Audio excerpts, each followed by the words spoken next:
if you're doing the same thing over and over again and expecting different results, so it's sort of idiotic.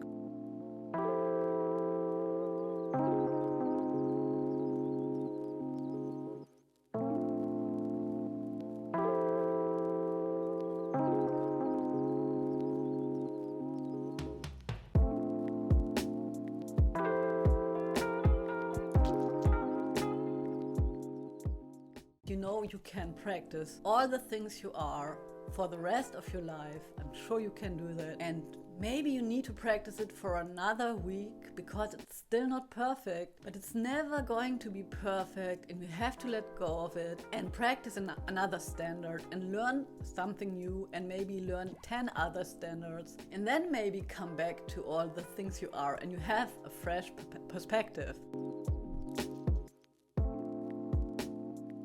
I think it's one of my mantras is to try out different things and look what is happening. And I really like to have a challenge for myself. I really like to try something new, learn a lot. And I think one thing that really highly motivates me is I had a very narrow picture or perspective what it means to be a musician. So for me it meant for many years I have to play extremely well, which I still want to do. You have to play extremely well, practice, go on stage and play the shit out of it, and then you're going to be famous. And if you don't make it in that way, you're just like a failure. And that's something that I really left behind. So what I'm trying to do now is to give myself permission to experience new things, to experiment. So I'm writing songs. I have a lot of self-doubt about them, but I'm just doing it, and it's a crazy feeling. I'm sitting at the piano and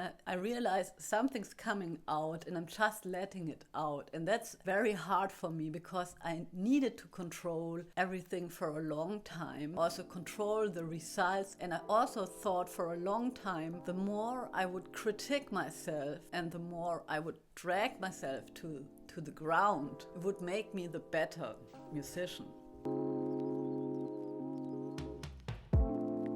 And it's very important to be self-critical and really evaluate what you're playing, record yourself and look how it sounds.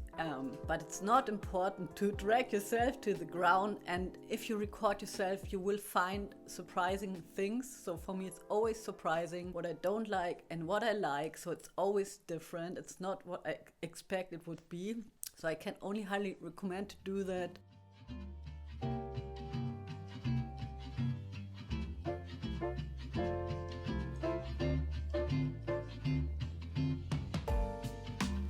And so what keeps me motivated is to understand myself. I try to recognize my feelings in certain situations. What makes me really happy? How do I feel when I practice something or improvise over something? Especially afterwards sometimes, because I needed to push myself a lot to record myself, especially with improvising. But afterwards I'm very happy and it's never so bad as I have imagined it in my head.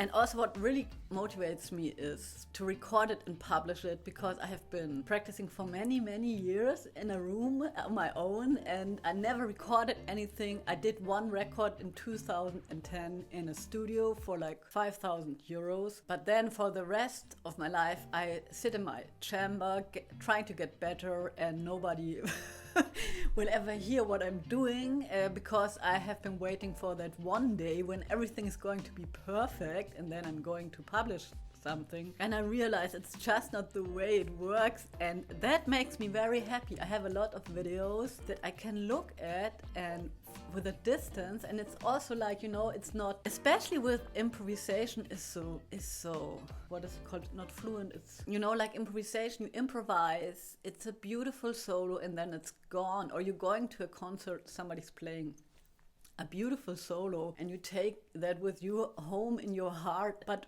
for myself, sometimes I need to like capture that moment to remind myself about what I like and what I want to do, and to know how I actually sound, because sometimes I'm really astonished how I sound. So, yeah.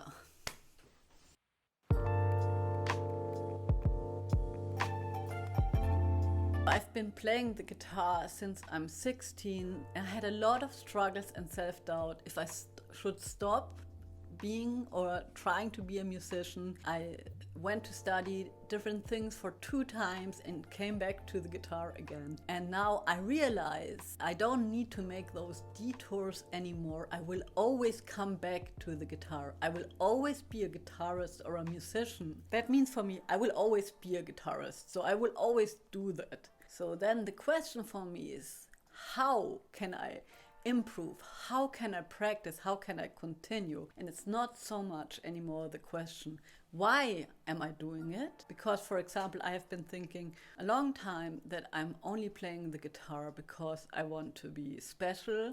I want to have attention. You know, I'm a woman. If I go on a jazz session, I get a lot of attention most of the time in negative and positive ways, but it's sort of special. And of course, I thrive on that too. And so I thought for a long time it's only my ego and I just want to profilieren. I want to profilieren mich. I don't know that in English. And now I know it's not true. I really love to play the guitar and make music, and it's a part of me. And it's something I learned through years of therapy as well, that it's really myself that wants to play guitar. It's the electric guitar, it's the jazz guitar.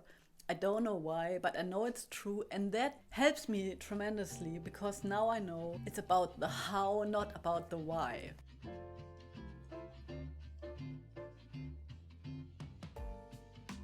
So, and I have some quick tips that I want to give you that help me a lot. So with the pandemic, so one thing that I'm doing with my daughter is getting out of the door and then going somewhere where I haven't been. So that can be just the street around the corner that I never walked in. Another thing that I really like to do is put on a record on my record player and use the record player as a timer. You know, like one side of the record, I'm listening to Kurt Rosenwinkel's trio record, Angels All Around, and one side is I think about 30 minutes, and that's just sort of a timer for me.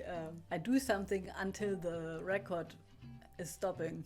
And another thing that I do if I really feel down is shut down all the media, no smartphone, no computer, no iPad, and not consume the news for a day or for a longer time, and not to have to look for the clicks. And this is something that gives me a lot of energy immediately. Really love to listen to podcasts. I'm going to make a list of my favorite podcasts. I like to read a lot. I'm going to give you a list of books as well. One thing that I also did last week, which really helped me, I actually moved my desk to the window because I'm doing a lot of Skype lessons. I think everybody is doing a lot of Skyping and being online, and so I can, if I want to just look out of the window. I looked against the wall the weeks before, but now I'm looking out of the window and sometimes I can see some birds flying or the clouds moving, and that's also very nice. Last but not least, what I really try to do, embrace the situation. It is like it is, but there's still a lot you can do. A lot of things that musicians do apart from playing live, you still can do. You can still practice, you can still write music, you can still record music, and those things is absolutely possible to do. You can also start a YouTube channel. I would highly recommend to do a YouTube channel. It's a lot of fun. My community really, I have so much positive energy from you, my listeners. Thank you very much. I was always afraid of negative comments, that most of the people would criticize me. But for the moment, I just can say I get so much positive feedback, and that keeps me really running as well. And it also keeps me responsible to making content. So if you're starting a YouTube channel and after a while you have some people who watch your videos and maybe you're also talking to them like I do on my Insta story, you get a sort of an audience and feedback, and then you want to deliver. And it's sort of a pressure, it's a positive pressure, because then it would be really like a feeling of throwing it all away if you don't publish anymore. And the years before where I didn't have a YouTube channel, it would not make a difference if I would practice or not. And now I have like a goal to publish the next video, to practice the next jazz standard, or practice the next chord arrangement. So that's it for today. I hope I could help you a little bit. Let me know what motivates you in the comment section below, and I see you next week. Bye.